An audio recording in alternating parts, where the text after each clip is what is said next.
Speaker today will be Maha Balakrishnan. Is an expert in Parliament, parliamentary experts. He's involved in a great deal of works in public advocacy, legal and institutional reforms. Okay, welcome. Thank you, Maha, for joining us this morning. And the second one, we have Neo Chowin, he's a lawyer, he's also a treasurer to Bersih, and he's a practicing with his firm in Kuala Lumpur. And the third one, thank you, Chowin, for joining us. Third one is Raja Ahmad Iskandar Faris, or just Raja Iskandar. He's a communication director for Research for Social Advancement, or REFSA, a progressive non-for-profit think tank that provides social advancement in Malaysia. Welcome, Raja Iskandar. Thank you for joining us.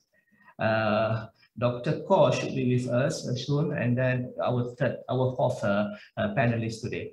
So while with that, we proceed with our session. We have about 1.5 hour session this morning from 10:30 to 12. This is today is 8 September, Wednesday, and we hope we can have great insight on this topic, which is very important for the country. And even though the current government is not very inspiring, but they must do their works, and that we expect them also as a member of parliament, we expect them to do the works. Okay, Maha, I think we start with you first. The parliament sitting will be the first sitting under the new Prime Minister Ismail Sabri and his government. There will be a royal speech. Can you share with us what's the role of royal speech and how it's drafted, and what should Rakyat expect from the royal speech given the current pandemic, political and economic challenge? Around 10 minutes. Thank you, Dr. Halin, and thank you, Bersih, for inviting me to share my views in this forum.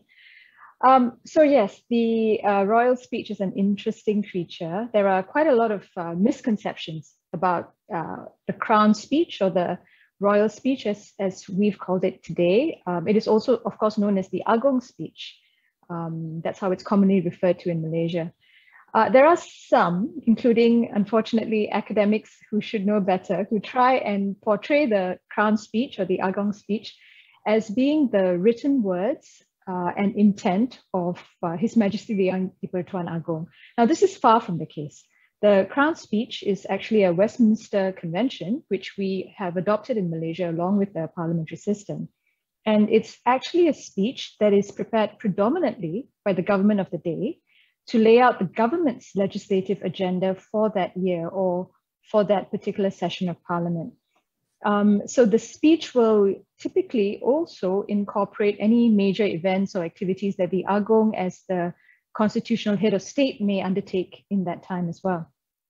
Now, what normally happens is, once the speech is read, a motion of thanks is moved, usually by a government MP, and that motion allows all MPs to debate the contents of the speech, following which a vote is taken at the end of the debate.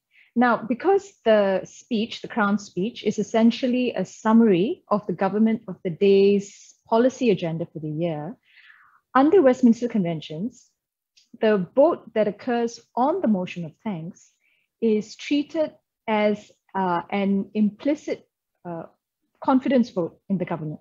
Yeah. Now, the reason, of course, is obvious. If a majority of MPs cannot back the government's legislative agenda, then obviously the majority does not have confidence in the current Prime Minister's ability to govern. So in terms of what to expect for this Agong speech, I will leave it to the others on this panel to tell us what their expectations are regarding the pandemic and as well as the economy. On the political front, I hope to hear more clarity on the current government's position on the many political and parliamentary reforms that have been brought up in the public sphere over the last few weeks and months. We still haven't had actually a clear signal from Prime Minister Ismail Sabri regarding what reforms he plans to prioritize. And I think equally important, what his timeline for delivery will be, as well as what the intended process of engagement will be. Okay, Abahar, just add something. In a recent joint statement with the opposition and the Prime Minister, and also from the Law Minister, they promised about the big new Parliamentary Services Act, and also the reform package that promised by previous former Prime Minister is still on the table. How this thing can be managed during the session, and how things can be worked out? Well, I would caution against getting ahead of ourselves or reading too much into the Law Minister's statements.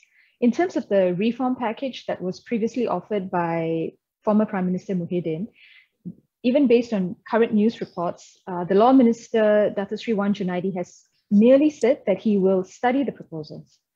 Now, on Undi 18, he has seemed to have indicated that the government will comply with the December 31st court deadline, which is excellent news. But, on the other proposals, for example, on anti-hopping laws and or recall election laws, he has seemed to be a little bit more non-committal. Yeah. So at this point in time, I think, save for Undi 18, it doesn't seem that the Ismail Sabri administration has committed clearly to carrying through any of former Prime Minister Muhyiddin's reform package. Of course, in all fairness, Wan Junaidi has only just picked up the mantle on this, and he should, of course, be given adequate time to study his proposals. However, having said all of that, what Wan Junaidi has made very clear are his top 3 priorities. Yeah, first, to enact a Parliamentary Services Act. Second, to replace the current Houses of Parliament Privileges and Powers Act. And thirdly, MA 63. Yeah, and I'd like to focus on the first 2 for obvious reasons. Now, I'm really hopeful that we will see a Parliamentary Services Act enacted before this Parliament dissolves, because this time around, unlike under Pakatan Harapan, we're starting from a position of consensus across the political aisle, at least on broad principles. Again, the devil is in the details. Yeah, so what we need to look out for from the outside is, in any new act or any bill, how much independence and control will be given to Parliament to determine its own budget and spending, as well as decisions around hiring and firing of human resources. We should also aim to push for significant decision-making power regarding the administration of the houses to be transferred to delegated MPs of the House and not be held by the presiding officers, i.e. the Speaker and the President of the Senate, or by employed administrators. Now, if I could just focus also a little bit on that second proposal by Wan Junaidi to replace the Privileges and Powers Act. Now, I'm a little wary about this. So the Houses of Parliament Privileges and Powers Act is actually a piece of legislation that encapsulates so much potential power of Parliament, especially over the executive. Yeah, the problem is that neither the Dewan Rakyat nor the Senate have actually really tapped into that power. So not many people understand the scope of that act. Yeah.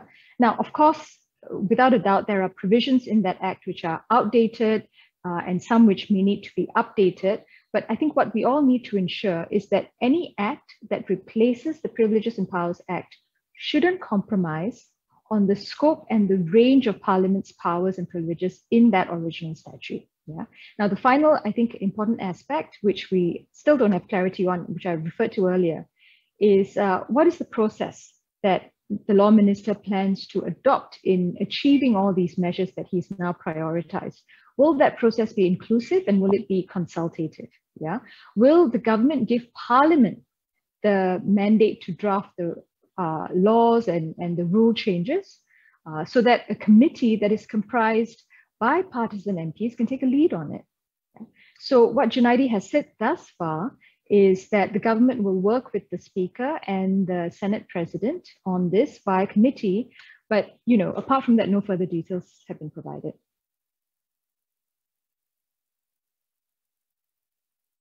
Okay, thank you, Maha. I need to step in because Dr. Halim's line dropped off.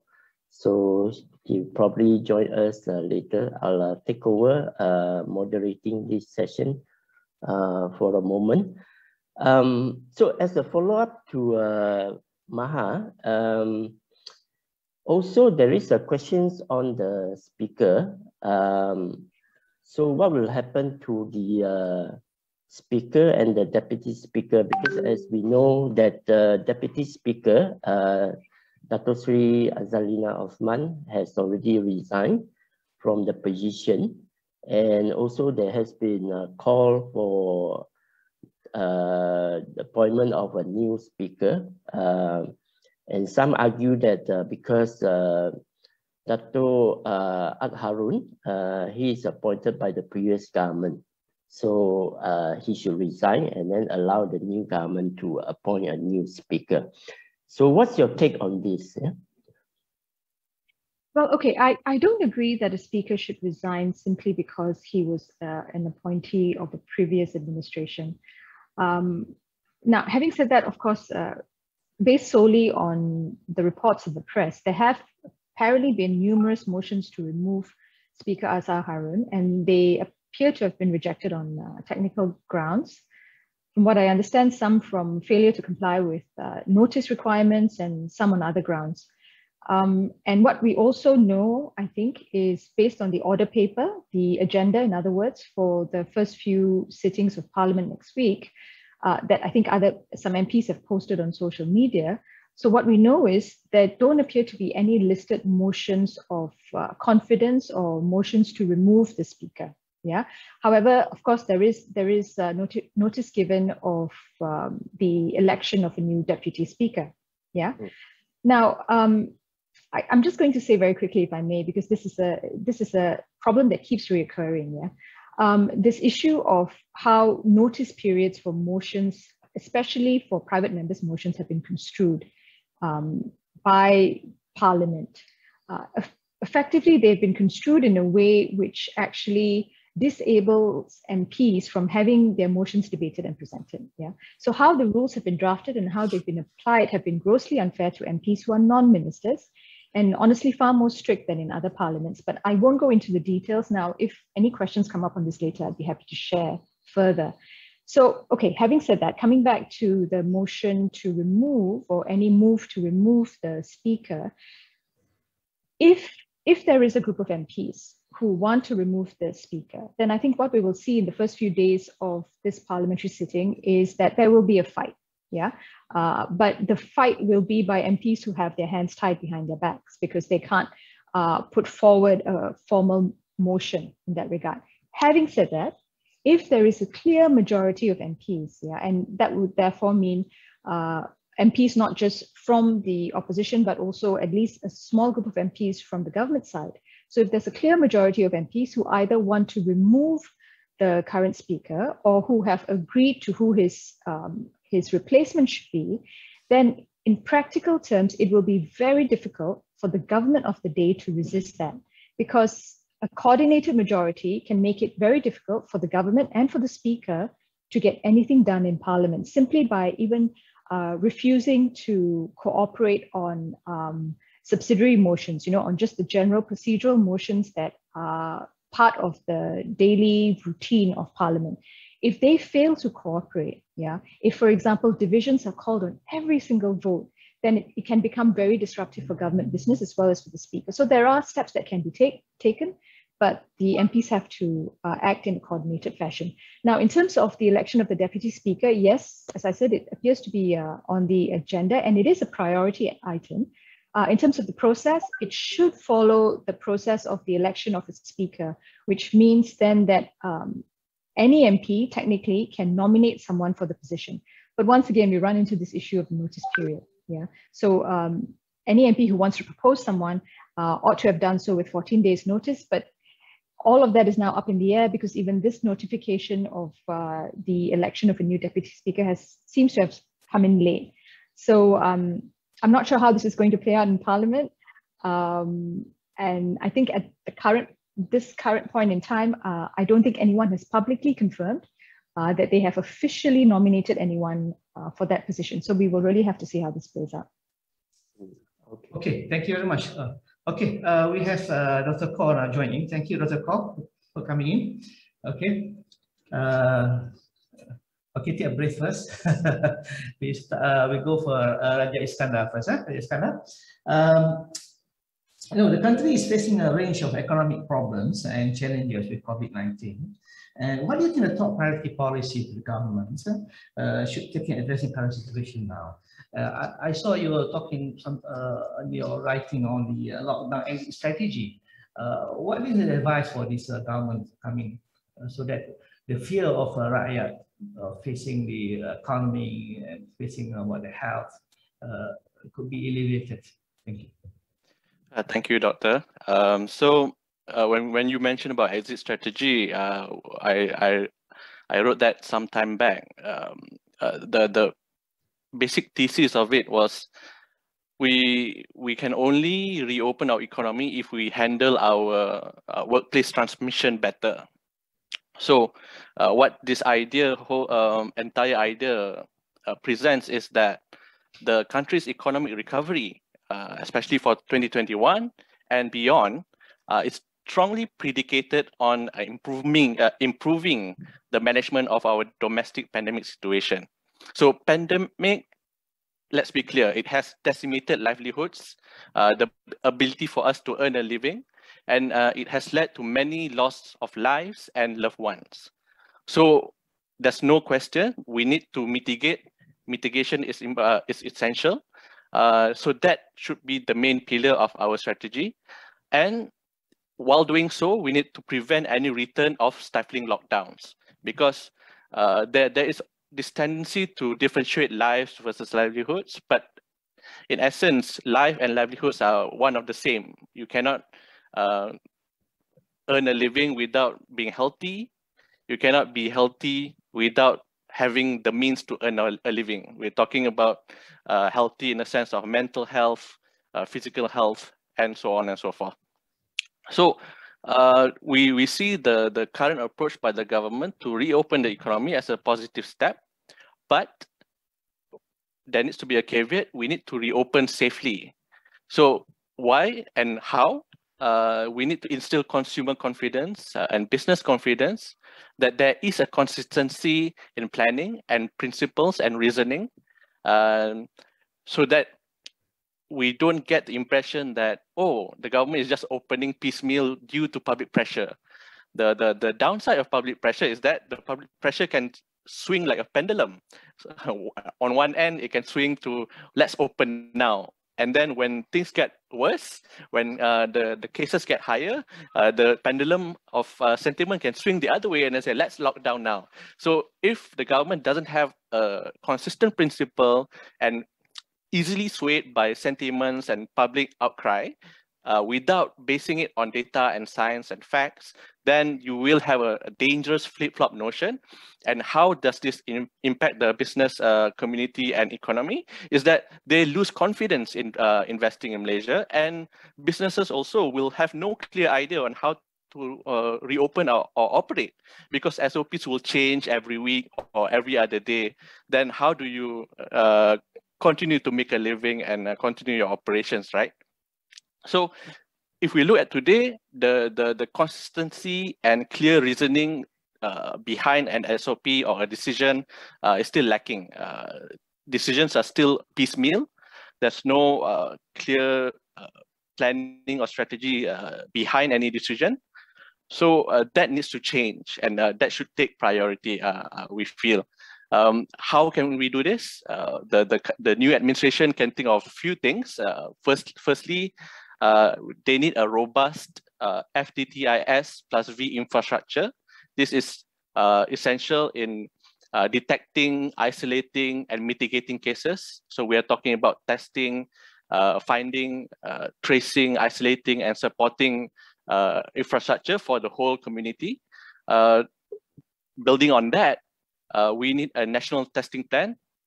So the announcement by the new health minister is encouraging that we are going to embark on the national testing plan.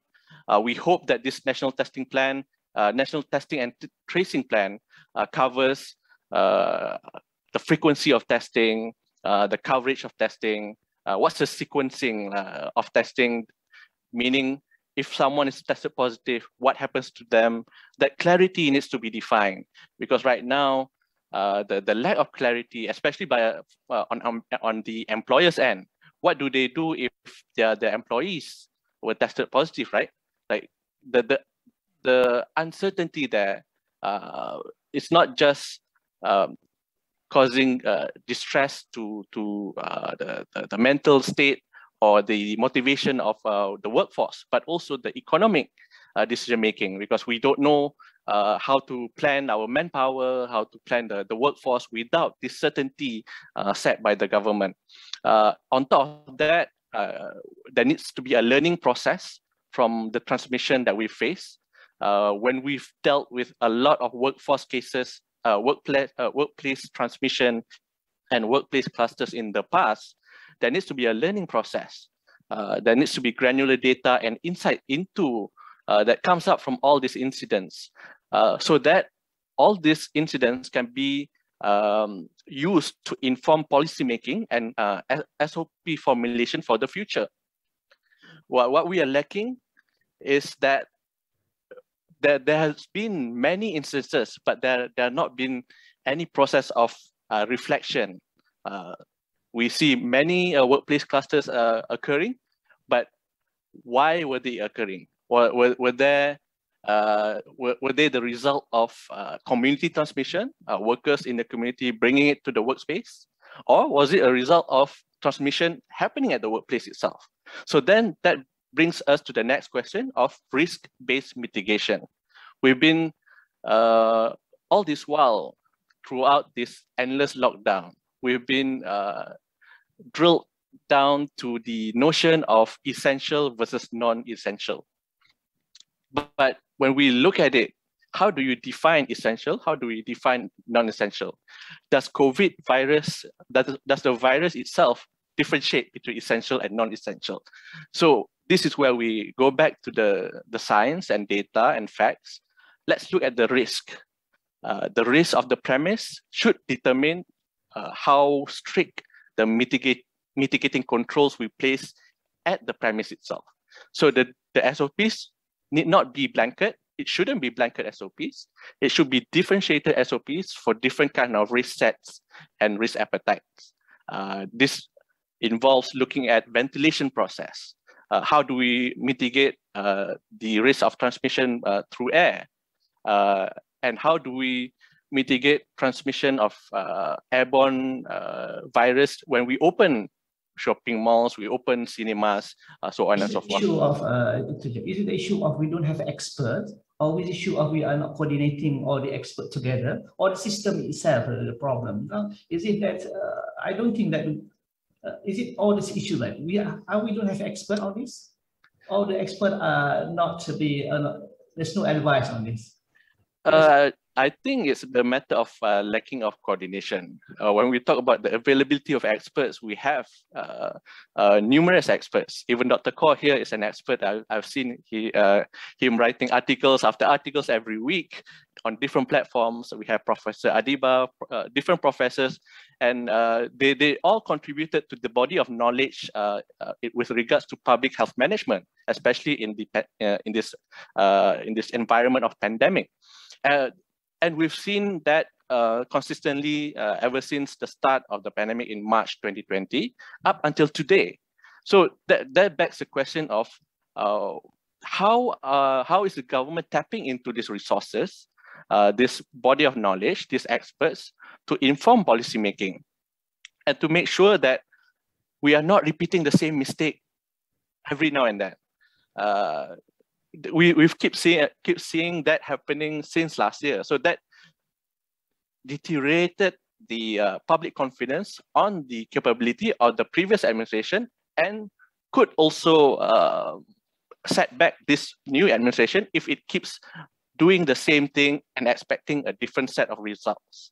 So I think what is important for this government, at least if anything, that's one takeaway from it, is to learn from the previous mistakes and adopt a new approach that incorporates many point of views instead of policy making in silos. Yeah, thank you very much, Raja, for that. Okay, Dr. Kaur, since you are an expert in health system policy, I think the pandemic really exposed the weakness in the system, the weakness in the working, either in the government or the system, the economic system. It's already exposed, and we are already, in terms of regional, we are already the most affected country because our system is badly placed. What do you take on this as a health expert? What is the most important health policies and the measures should this new government be taking and should discuss and during this parliament session? Please, Dr. Koh. Thank you, Dr. Abdul Halim. It's a pleasure to be here. I'm so sorry I'm a few minutes late as I finished a previous meeting. Perhaps I'll begin by agreeing with you very, very intensely that COVID is uncovering a lot of the decades-long faults or systemic failures within our healthcare system and health system as well. Meaning to say, it took a pandemic of such large proportions to force us to take action. And we have a, shall we say, a small window of opportunity for us to grab to reset our healthcare system. And I'll bring the example of the United Kingdom National Health Service. Some of us may have experienced a National Health Service or NHS previously. It's got a lot of problems, but it's generally also considered to be an example of a universal coverage for a lot of people. It was founded or established or created in 1948, 3 years after the Second World War. In other words, it took the Second World War for the United Kingdom to launch their National Health Service. And we in Malaysia are also going through the same similar, let me call it an NHS moment, that we need to take advantage of this opportunity and the right timing and so much political momentum, and the rakyat wants this to reset our health system. So to answer your question directly, Dr. Abdul Halim, after that preliminary remark, is to say three things. Number one, what I will not say is here's a laundry list of all the policies that the government needs to have, because Iskandar has mentioned a lot of them, which are great. FTTIS, vaccinations, workplace safety, ventilation programs, all of these probably needs to be incorporated into law at some point. But specific to the parliamentary setting, I have three hopes that are upcoming. Number one, clarify who's in charge. This is a public administration problem, not a public health problem. Public health-wise, we have a lot of suggestions, ideas, recommendations. We can convene panels of experts, not a problem. What the problem is, who's in charge? Is it the National Security Council? Is it a cabinet? Is it a National Recovery Council led by a former Prime Minister? Is it a Ministry of Health? Is it a Minister of Health? Is it a Director General of Health? We want to know who's in charge. And this should be clarified in the upcoming parliamentary sitting. Number two, what does it mean to be endemic? Needs to be clarified into the parliamentary sitting as well. A parliament, in a sense, is a microcosm of society. Therefore, a conversation of a social contract nature needs to happen, perhaps in parliament. What I mean is, to answer directly the question, at least preliminarily, and to begin answering the question, what is an acceptable number of daily cases and daily deaths? Because that's what endemic means, actually. It is a decision that carries a significant trade-off that we accept that a certain number of deaths and cases or hospitalizations will be acceptable. We will never be able to reach X. X meaning the number of daily deaths, right? 200, 150, what is acceptable and tolerable to us? Parliament is the least imperfect sitting for Malaysia to debate what does endemic mean, specifically to answer the question, what can we tolerate as we reopen society? We know that reopening is important, etc. And I won't give a speech about that. My trade-off for the parliamentarians to answer is, what is tolerable and acceptable to you? That's number two. And thirdly and finally, it's perhaps a big dream to ask for it during this parliamentary sitting, but at some point during the parliamentary sitting in the next 21 months before General Election 15, is for this government to put in measures to create a health reform commission. We've got 3 prime ministers in the last 3 years, 3 health ministers in the last 3 years. We've got health ministers every 3 years, meaning from 1955, the first health minister under the Alliance government, 1955, we changed health ministers every 3 years. That's not a lot of time for reform. A reform needs 10 to 30 years if we look at the experience from other countries. Therefore, in Malaysia, we need a vehicle that can survive all political transitions. Ministers, DGs, prime ministers, cabinets, governments come and go. but the Health Reform Commission should stay for 10 years. Only then will we be able to guide the long-term health reforms that we need. I think it's a bit too much to ask for in this particular parliamentary sitting, but to have a Health Reform Commission bill. But I would say, clarify who's in charge, tell me what's acceptable in endemics, and if there's a nice bonus to have, create a Health Reform Commission. Thank you, Dr. Abdul Halim. Okay, it's very, very concise and very deeply seated points that we shouldn't ask too much, because we know the current parliament, the current cabinet is not really aspiring to, but we hope that they are going to the best. But we are sharing part of that because we are living the same ship and country. So thank you very much, Dr. Kaur. We are coming back for the question later on the health measures. Okay, we go for Chow Ying. Since you are activist in CSO, in your CSO perspective, what are committee hoping from the coming parliamentary sitting? How likely we want to see this manifesting in resolutions, in all kinds of measures that coming out? Please. Yeah, I think, I mean, generally, of course, we would like to see policy on how to deal with this COVID and economy, which Iskandar and Dr. Kaur have dealt with it. I think from the Bersih perspective, you know, Bersih is very focused on electoral and institutional reform. We have been talking about this, you know, again and again for many years. And I think it is really important for us to continue to talk about it, because we are really there to make these reforms happen. I think we, you know, since Sheraton move, there has been a lot of anger that the government is brought down because of defections and all this, and then later on we see a few more state government fall because of defections again.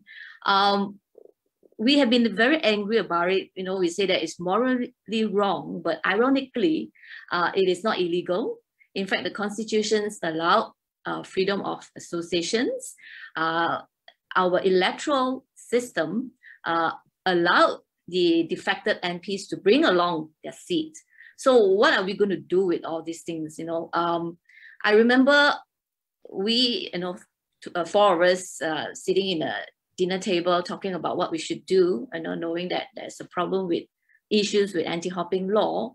And one of our friends just brought up that a mutual friend of us have briefly in a Facebook posted that say that maybe we can look at Taiwan recall process, recall elections to deal with our Malaysia situation. So that is where the idea of recall for Malaysia was first really conceptualized, incepted, right?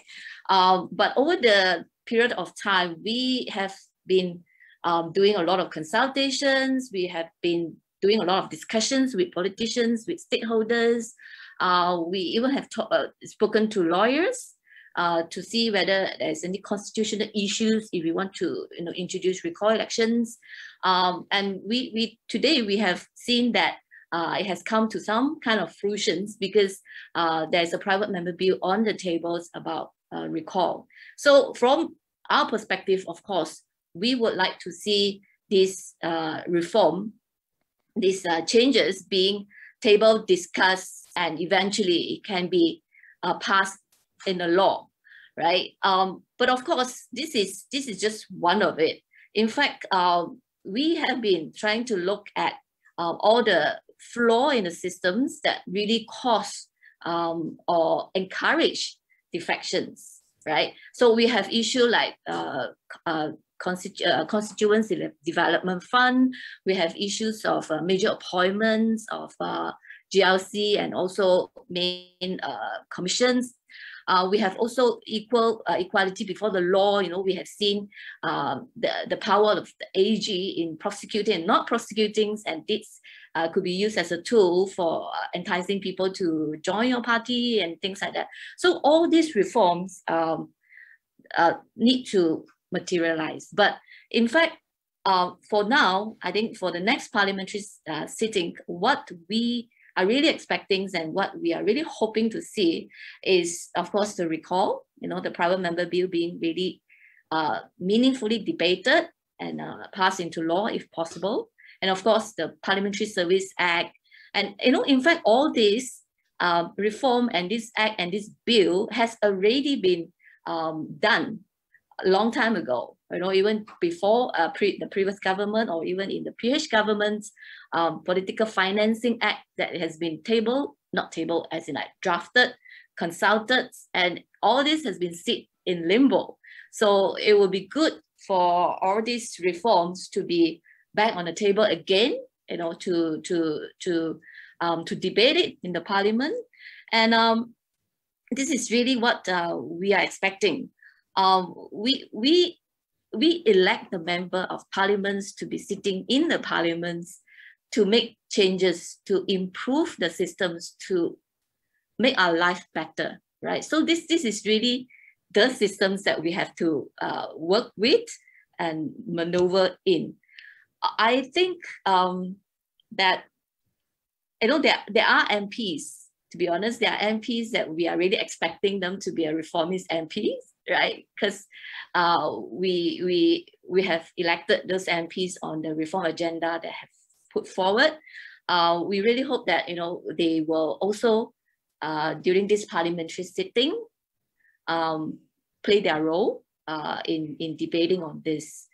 I think, for the past few weeks, in our Bersih WhatsApp groups, there are so many reform that was proposed by, MCA, by UMNO.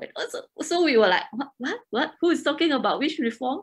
So I think we have to come to a realization that the word reformacy is not exclusive, to certain party or certain individual. Reform means that you want to make things better, you want to progress, so people who are into reform, should really come forward and push this ahead. And of course, I think there are voices to be very skeptical. Some people say that, these people are not reformists from the beginning, but we have been in the BN governments for 6 years. We know how difficult to push for changes and reform, simply because there's really no reason for them to change if those are the systems that make them in power, right? But now things have changed. They know that the system that make them in power can also kick them out of power, right? So why not give reform a chance? I felt that it is really, we should be really eager, to a point maybe desperate, for some of the reform to push through before the next general elections, because we simply cannot be stuck in the same loop again and again, right? So that is really, from a personal perspective, I think that is really what we really hope for. We really work very hard to push for. And so let's see what happens in the next. What do you think this will work this time? We have initially there is some kind of euphoria that the joint statement between the opposition and the government on the some understandings, and we hope there will be some change, new cabinet. But suddenly we found that it's just an old cabinet. What instill the confidence is for the rakyat to say we are going to have a new change, we have a reform? But the good thing is that there are promise of reforms. But how things going to make it happen? What do you think? What made them try to do something else different compared to previous? Well, I think of course, the reform have to go through a process. I do agree with Maha that detail, the devil is in the detail, and we need to really go through a lot of consultations, a lot of discussions, a lot of buy-in, a lot of lobbying. But I do think that some of the reform that we have been talking for a long time has already, to to a certain extent there. You know, it just need the politicians to put that into the parliament and make that into to materialize it in the parliaments. We can't change the law. You know, we are civil society. We play our role in of course check and balance, in proposing good policy, proposing good law. But the people who really change it and make a difference is in the parliament. That is why we have elected the representative in the parliament, you know, to represent us. So I do think that, you know, like Maha said, the Parliamentary Service Act is already there. You know, Recall Elections Bill is already there. Political Financing Act is already there. So bring that all up again and, you know, really push for it. Yeah. Okay, thank you very much. We are hoping that suddenly the parliamentarian change your mindset and will go for it. Okay, let's move to the second round. See, Maha, recently we have suddenly the AG declared that people are looking about vote confidence. Suddenly the AG declared it's not necessary, and it's basing on constitution. And then we heard suddenly also the Yang di-Pertuan said, okay, no need to have a confidence vote. From the parliamentary perspective, in terms of the standards of practice, what do you think on this? Yeah, so this is turning out to be a very interesting issue. So as you pointed out, Dr. Halim, there's been contradictory news on this front. So the latest update from the Law Minister, Wan Junaidi, is that it appears that the Agong informed the Prime Minister that he no longer thinks it's relevant for the Prime Minister to seek a vote of confidence in the House. Now, I think that's actually irrelevant in my mind. Yeah, now if you bear with me, I'll give you two reasons why. Because there are two different perspectives to this issue. Firstly, it's the political perspective. Secondly, it's the parliamentary democracy perspective. Yeah. So from the view of parliamentary democracy, so many of us in this space have come out in recent days to challenge the Attorney General's views. So I won't go through all of the points again, just 3 points that I'll point out. Number one, there is no room for absolute power in a democracy. And if such a thing exists here, that means that our democracy is failing.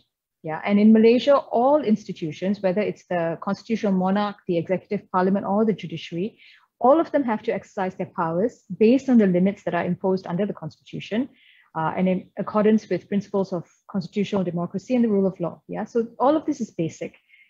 Second point, there is actually no legal force in an Attorney General statement, certainly not in a way that binds the Parliament or MPs. So under the Constitution, and this is specifically in Article 145, the Attorney General is the legal advisor to Cabinet, and he is also the legal advisor to the Agong. Yeah, so essentially they have to take his advice.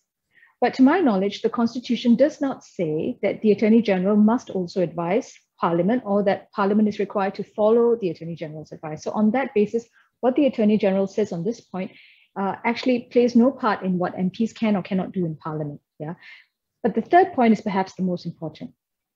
Yes, the Agong appointed Ismail Sabri on the basis that he believed that Ismail Sabri was likely or did have the confidence of a majority of the members of the Dewan Rakyat. Yeah, but that confidence mandate, yeah, the Prime Minister's obligation to have the confidence of the majority is a continuing obligation. Yeah, so he must retain the confidence of a majority of members of the Dewan Rakyat throughout his term of office. Now, because of that, the Dewan Rakyat is actually free to test his confidence majority at any juncture, which means they can bring up a motion of confidence or no confidence in him at any point, yeah, throughout his term of office. Now, having said all of that, I think in our case, politics will end up trumping best practices on parliamentary democracy. Yeah, for two reasons. Firstly, the real power in a confidence motion is not so much in the vote itself, but it's actually in the threat of it. And it's the threat of the loss of confidence that is used by backbenchers and also by opposition to secure budgetary and policy concessions and advantages from the government. Now, and I think the other important political point is, at this point in time in Malaysia, I sense that there is actually very little appetite for another change of prime minister. And I think this is true even of both sides of the political divide. So I am not certain that the MPs will actually push this point in parliament, but whether they do or not, it certainly won't be smooth sailing, because I think the opposition as well as some backbencher MPs will continue to put up a fight. Yeah, and Ismail Sabri will continue to have to fight for every vote and be held hostage at every vote, for every bill, for every motion, until he finds a way to appease parties. Yeah, with whatever their priorities are, but also with at least some political and parliamentary reform. So that's what I'm hoping to see. If I could just take 2 more minutes, if I may, Dr. Halim, very quickly. I wanted to address what Dr. Kaur said, and also something that Chow Ying said. So Dr. Kaur said what he hopes from this parliamentary setting, what he hopes to see from Parliament being the least imperfect system, I love that phrase, is for Parliament to try and clarify from the government who is in charge, and secondly, what it means to be endemic, right? Now, how do we do this in Parliament, right? So the main procedures and platforms that you would use in Parliament would be, obviously, parliamentary committees. They are the strongest vehicle in Parliament. Secondly, parliamentary questions. But thirdly, legislative debates, right? The ability of MPs to debate policy issues on bills, but also perhaps even the ability of MPs, non-government MPs, not ministers, to put forward their own bills or to put forward amendments to bills. Up until now, in the Malaysian Parliament, there's been very little appetite for that. Why? Why? Because any vote against the government may be construed as a lack of confidence in the government. And this is how a vote of confidence ties into the practical business of government.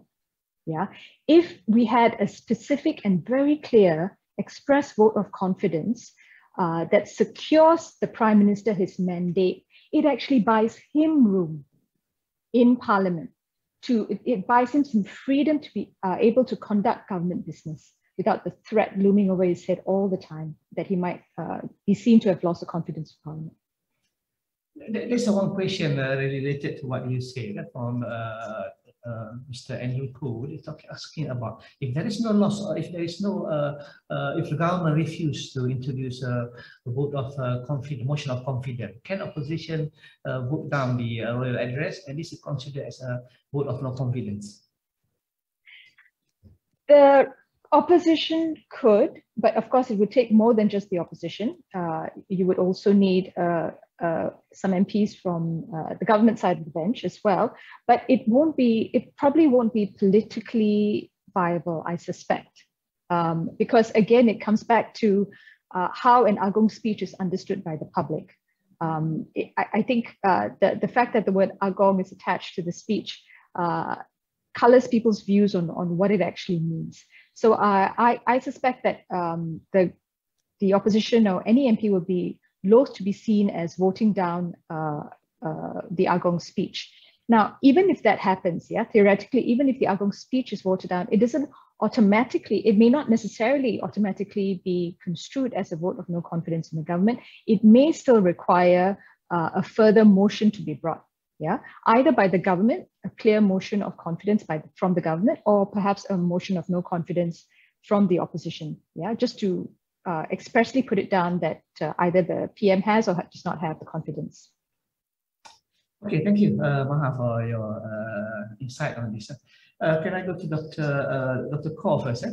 Because you just mentioned just now, it's quite something big but very concise. We're talking about clarify who's in charge. And you know, so many chairs that are sitting on distributing the direction, the policies. What's the best thing? Looking for the best practice in the other countries who are dealing with a pandemic. What's the best practice with our current situation? How is the best done? Please. Thank you, Dr. Halim. A great question. Perhaps even a 1 trillion ringgit question, because if you get it right, we can recover our economy, which is worth approximately 1 trillion ringgit. Before I share some thoughts, allow me to respond, not respond, but to say thank you to Maha for clarifying the 3 or 5 ways that the Parliament can actually talk about these things, like who's in charge and how to make an endemic COVID decisions and so on. Particularly, I'm interested about the ones about legislative debates, which is frankly very, it's a large gap in Malaysia's social infrastructure and political infrastructure at the moment. So thank you very much for that, Maha. Dr. Halim, allow me to return to your question. It is perhaps less a question of public health right now. After about 18 months of COVID, we're all basically mini public health experts, which is very welcome, because I would love that people understand the trade-offs and the difficult decisions that we have in public health. So I would say that it's less a matter of public health, even though the community understanding of public health has increased to levels that are unprecedented. It is more a matter of public administration. And therefore, and I specifically use the term public administration because if we were to introduce partisan or petty politics into the picture, which is also an accurate description, it might turn people away, it might politicize the situation, increase the political temperature again, all of which are completely unhelpful. But as a public administration matter, does the National Recovery Council have powers to override cabinet or parliament or the Ministry of Health? And are they, shall we say, are we still operating under a state of emergency? So the point being, it's still a public administration issue. And if we can coordinate our public administration well, we will be able to exit the pandemic, say, more safely than if we cannot coordinate well. And this is a very important best practice and example from another country. And I'll say a second best practice from other countries. This is about trade-offs, Dr. Halim. What I mean to say about trade-offs is that no decisions are perfect, and every decision will come with its own pros and cons. However, scientists and doctors are perhaps not so good at understanding trade-offs. And I say this with all respect to my colleagues, and I guess I'm defensive. It's a defensible position because I was a doctor previously myself. What I mean is, doctors and scientists will almost always wait for perfect sets of information before we make a decision. In other words, we're a bit more conservative, a bit more risk averse, and more likely to go for the safer options. But in this pandemic, there's never such a thing as, or in any pandemic, there's never such a thing as perfect science, perfect data, perfect evidence that allows you to make a decision. Therefore, let me invent a number. It's just a purely invented number. Science and evidence will take you 50% of the way. And politics, political action, political judgment, social contracts, discussion with the population, getting to an acceptable level of compromise is the other 50%. The numbers don't matter. What I mean is politicians cannot say it's politics 100% and we don't rely on science. And scientists cannot say we need 100% science and 0% politics, because these things are not realistic statements. Therefore, best practices from other countries indicate that the best countries that know how to move into an endemic COVID and get out of prolonged lockdowns as single strategies are very good at communicating trade-offs to their population and getting their populations to understand. This is not so much a trick of public health, but a trick of good politics and political leadership. Dr. Halim, let me end with these 2 thoughts and over again to you. Thank you. Okay, thank you very much. You are really hitting the point, sometimes very fast. You need to be a little bit. Anyway, we go for, thank you very much. Dr. Raja Skandar, go back to the talking about policies on the health. With the current government, we know is talking about confidence and in the majority and talking about trying to please so many parties to compromise things. What do you see the kind of situation, the best that the Prime Minister should be moving? What's the best that he tried to please so many parties? He got a cabinet with we know the cabinet rights. And then we have the people are talking about his previous government failure. So many things are on his way, on his head. So how can the Parliament session try to help him on with this? We will be open to the change. We are open to the opposition ideas, or we that non-parliamentary be included in his way of doing works. Please, can you talking about the social advancement in your dealing with kind of health crisis? Thank you, Doctor. Thank you, Dr. Abdul Halim. So, looking at this issue, I think we see that Prime Minister Ismail Sabri has lost a good opportunity to be transformative, or actually essentially differentiate himself than the previous administration. What we see on from the public's perception of his cabinet pick, and also his pick of advisors and ambassadors with level of minister level ambassadors, it seems like a recycle of the previous administration, which is unfortunate, because what was announced earlier, the bipartisan MOU or intent of working together in a bipartisan manner with PH, could have been a groundbreaking opportunity for him to differentiate and also take a different course of action that would have bring more significant changes to how we deal with pandemic. Like what has been mentioned by Dr. Kaur and Maha, was that some of this or most of this are political management. How he deals with different political interests and threats that either come from, I think mostly comes from his own coalition and also the opposing coalition. So the way he manages the different interests and different threats will then guide the way he administers the country. So his political management will, one way or another, either directly or directly influence public administration. To have a sound political management will impact how he managed the economy and the health policies of the country. So looking at the political realities, the turmoil, especially coming from the government coalition itself, presents an opportunity for him to reach out to different blocks of the opposition based on broad-based consensus that has been pre-agreed upon. So I think no one can disagree that we need to handle and address the threats of the pandemic and also revive the economy. I think all quarters of the political aisle will agree with that. So he can start with that baseline and then move towards a more progressive platform, adopting Muhyiddin's offers of the 7 offers of institutional reform, and then some of the opposition's ideas on managing health and pandemic crisis, and work together through a bipartisan manner through Parliament. I've read papers by Bersih. You guys promoted the idea of strengthening the PSSC, Parliamentary Special Select Committees, as legislative platforms for co-governing.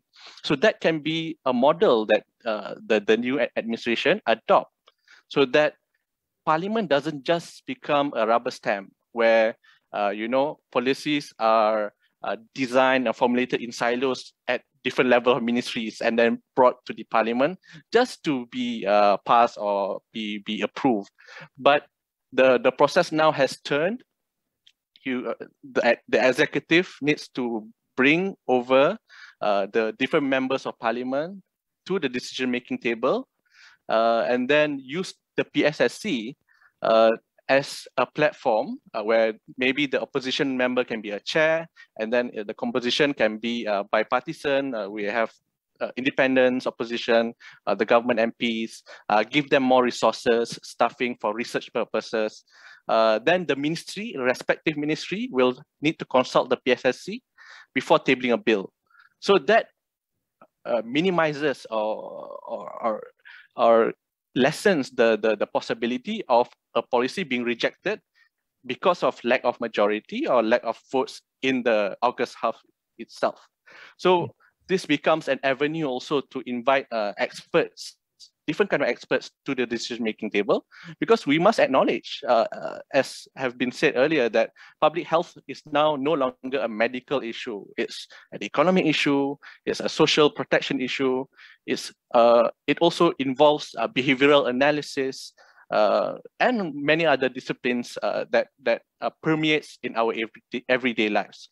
So we need to, if the current administration admits that political reality is not just good for the country and the many people, it's also good for its political survival.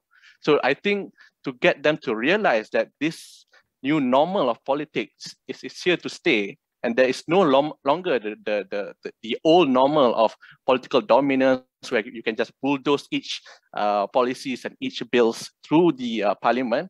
That is essential, because if they keep doing that, then they might follow the route of the Perikatan 1.0 trajectory of failing in the midst of its own tenure. There's one thing that in reality, there's layers of in the country, layers of government. One, we're talking about the cabinet, we're talking about parliament. The other one is the civil services, those who are really doing all the daily jobs and doing. We know that from past experience, especially during PH, the minister want to do something, but the civil government have their own culture, have their own ways of doing. So there will be a conflict in that. Probably the pandemic, this one will trigger some drastic changes in kind of, especially in civil service, working in silos. We're talking about the past failures of dealing with that pandemic. Is also issues of the civil servant, talking about working in silos in certain ministries, not working each other. So what do you think with it? Is there any should be looking at not just for fire extinguishing acts, looking for current, or we should be looking for something more entrenching changes? Admittedly, it's not easy. It's going to be a very gargantuan process, and it will. The ministers themselves will face multitudes of hurdles along the way, but political will must be there. Today, we don't see even the political will, so that's the problem. How to push the entire machinery of government if you don't have the political will to do so in the first place. So as a new government, as a new prime minister, we realize the kind of challenges Ismail Sabri has. He has multiple factions on his sides, either against him or with him. So it is a new political landscape where he needs to deal with different stakeholders in different ways, differentiated approach to different blocks to pass his legislative agenda. So that's where I think he himself needs to be creative.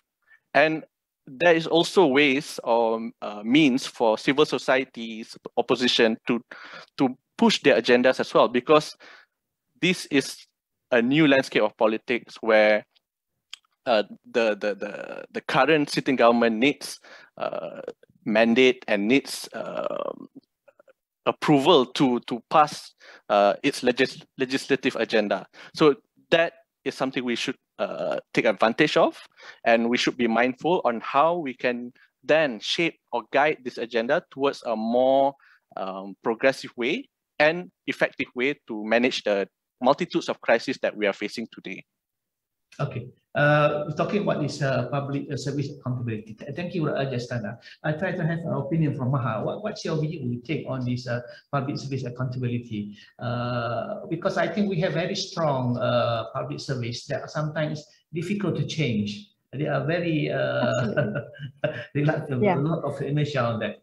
Please, share your opinion. Yeah, thank you, Dr. Halim. I just wanted to link this back to Parliament and why strengthening Parliament helps.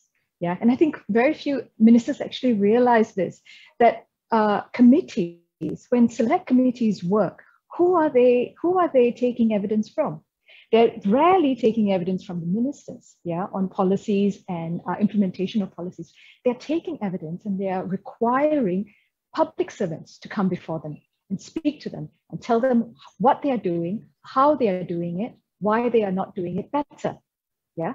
So I think ministers lose sight of the fact that if they are struggling within their own ministries to either implement policy or to redirect how policy is implemented, then select committees can actually help them, because the select committee can actually force public servants to be accountable, to answer questions, and also to respond to better advice coming from other parties, including from stakeholders, non-government stakeholders. So I think this is another argument for why we should focus on strengthening the institutions and the structures within Parliament, because it actually does have benefits and it will help even the executive perform their functions. Okay, thank you for this. Okay, Chow Yin, since talking about this CSO, the role of CSO, putting ideas, putting suggestion, papers, a lot of papers by Bersih, and but this is first time that suddenly the current event, people are looking forward, talking about positive side on these changes. What should Bersih do more, or what CSO do more to make things move for this, instead of putting them on table? What other thing that you think we should be, NGO or CSO should be doing to push for the reform to be happen? Yeah, so we definitely need to seize this opportunity, to push for our reform. But I just want to bring on to the point Maha and Iskandar have said earlier, that our country have no appetite for another numbers gain and change in all these things, and the threat, the Prime Minister being always held in ransoms by their own political parties and by their opponents for a vote of no confidence and toppling and all these things. So we actually have thrown this idea of confidence supply agreement. I'm sure a lot of you have been so sick of hearing us talking about CSA. But this is really one of the ways that we propose that will be able to stabilize and solve a lot of the issues that we are facing now. We know that this Ismail Sabri, he also have a very slim so-called majority, 4 persons, right? It only takes 4 persons to defect or to declare that they have no confidence in his government for this whole thing to start again, going to the palace for SD and all these things. So it only takes 4. How do we really stabilize it?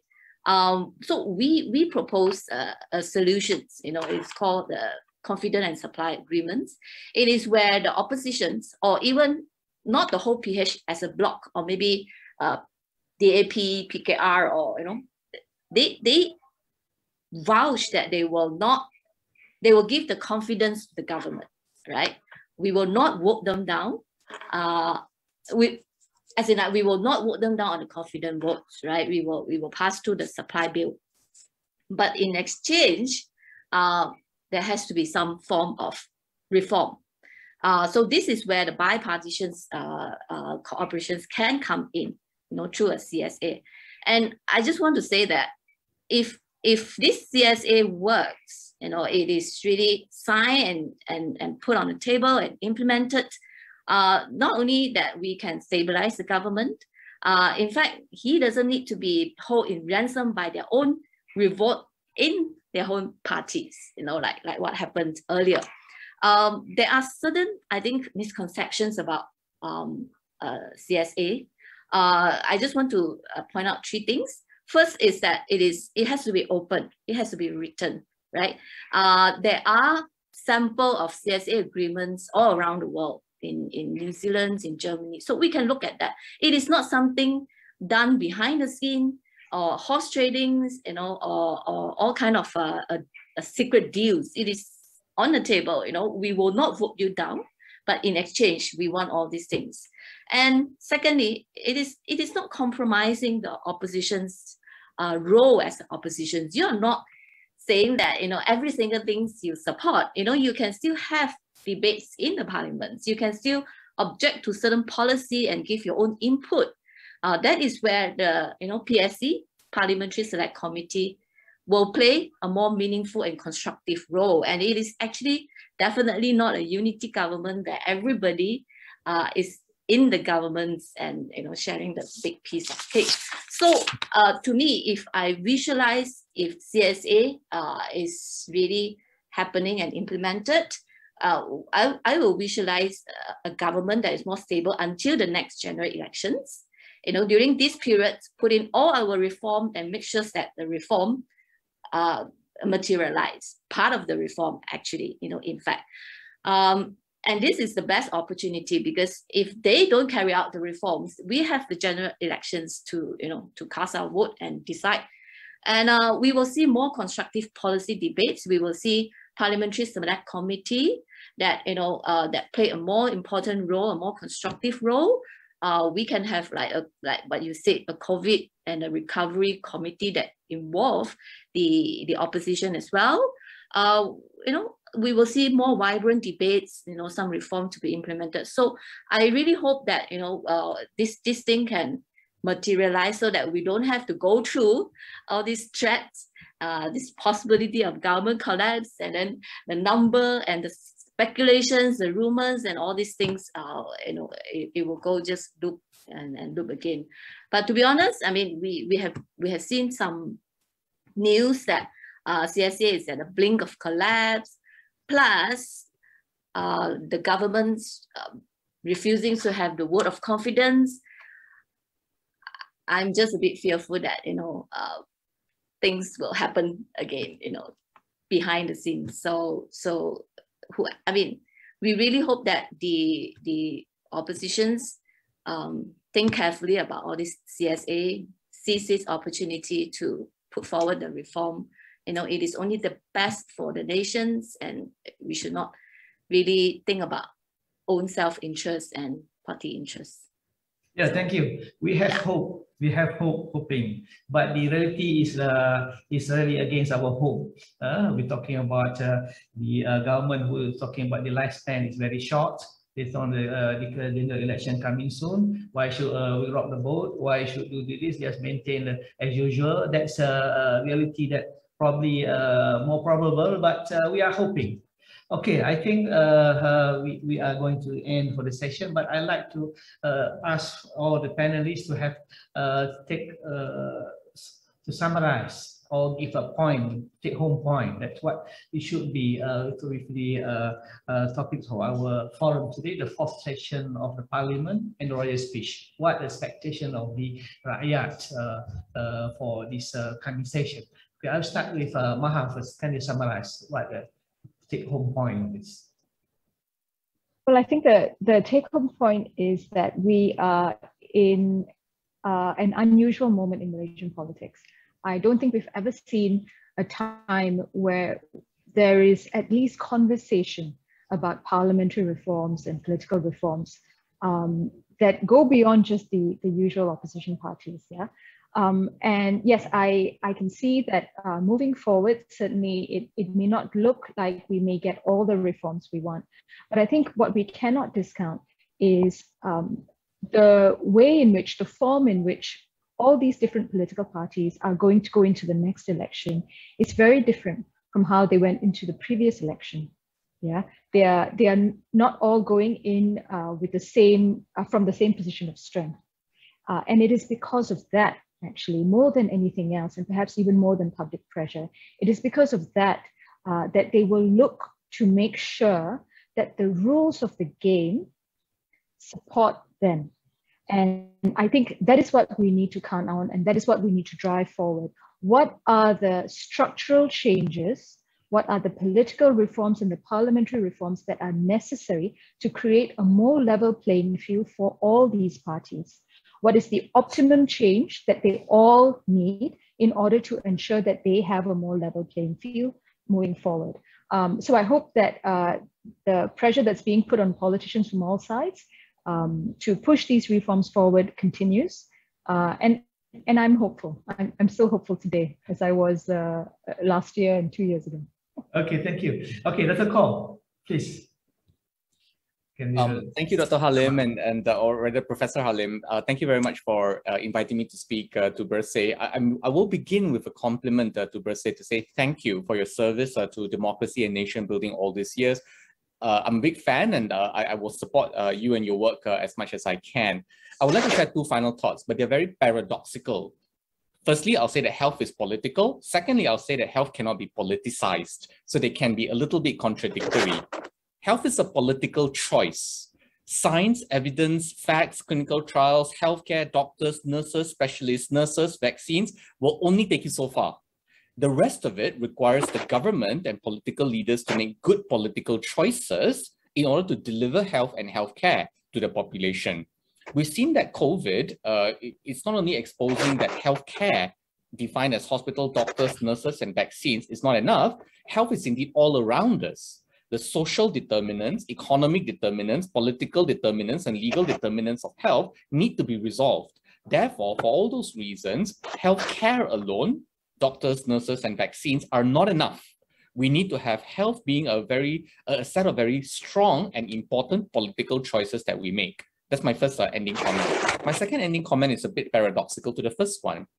Although health is political, it cannot be politicized. In other words, health cannot be weaponized as a way to erode democracy. To use health as a fig leaf or a justification or an excuse to cancel parliament and stop legislative debates. Health cannot be weaponized in such a way that the government becomes paternalistic and issues top-down instructions to the population using fear of the virus, in this case, to keep us in check. So while health is political, it cannot be politicized. And I think these two inherent contradictions are beautiful contradictions that we can hold in our minds. Prof. Halim, over again to you, and thank you. Okay, thank you very much. Very, very nice. Health is a political choice, but cannot be politicized. This is like catchy words. Thank you very much, Dr. Cole. Okay, Raja Iskandar. Thank you, Prof. So to end, I would say that whatever it is for the everyday people or everyday Malaysian, cash in hand is the most important thing for people right now, and this can come in two ways: preserve and create more jobs, and the other way is to enhance welfare support. All this moratorium is all good, but it's not comprehensive. Some of them are left uncovered. Imagine people who pawn items at pawn shops, who borrow from credit institutions that are not banks, unofficial lenders, and so on and so forth. They are not covered by this protection. So there needs to be more programs, incentives, policies that is put into creating more high-value jobs, as well as transitory jobs where people from dwindling sectors have to go to and pivot their careers to other sectors. This needs to be looked into. Those who can't gain new jobs, they need to be given social protection, cash handouts, so on and so forth, that covers their livelihood, that they can put food on their table, can feed the mouths of their families and their dependents. To do this, a genuine bipartisan approach is needed. I know a lot of people keep saying bipartisan can be sickening, but it is what is needed today. We are living in a new political norm. There is no clear majority, and even if there is any election in the future, there's likelihood that we will face the same situation. And it's not impossible to govern with a minority government. We've seen it with New Zealand.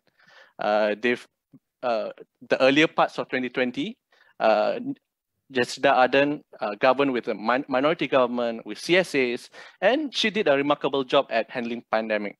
So it doesn't mean that a government needs a full majority, a bigger majority to govern, but it needs sensible approach to political management. With sensible approach to political management, it can then bring about sensible economic and health management approach. So I hope the government takes heed on our recommendations, and things can change for the better. Okay, thank you, Iskandar. I think that's very nice talking about expectation. This is a time that if you want to change, please change now, because we have dealing with so big issues. Okay, I think everybody should be insaf. Okay, Sharon, thank you very much. Yes, yeah, thank you, Dr. Halim. Thank you, all the panelists. I just want to say that, you know, we have seen people out there being very cynical about politics and about our future. Don't be, really don't be, because this is the time where we need to get involved for the sake of the future of this nation. So there are people that you can approach, you know, if you want to find out more about whatever reforms that we have put forward, even in the health issues, in the institutional reform, parliament reform. So there are people who are here to really help you understand your role as a rakyat in taking part of this reform. So do reach out to us. Thank you. Okay, thank you very much. I think we are at the end of the session. Very thoughtful and very inspiring talks. And I think gathered from our expert panelists, that we are facing very serious. Everybody should be understand that this is a time to change. Probably this best time to change, and we are hoping for the governments, for the cabinet, for the ministers, for our parliament, especially when this fourth session is coming, that please do the best for the country. Please change, please do differently, the best of the country. And then we hope that people will, those who are in charge, those who are take responsibility, pick up the opinions from our expert distinguished guests on how to deal with coming days, how to drive, how to lead the country out of this current situation. Thank you very much, and thank you for those who are watching us. We'll see you again next series of Wacana Bersih, and Bersih always looking for current issues and things that are important for the country, for the rakyat to look and to discuss and to share all this from the we bring all from the experts opinion to the rakyat and to those who are involved in decision making. Thank you very much, and see you again. Thank you. Bye. Assalamualaikum warahmatullah. Before that, I think.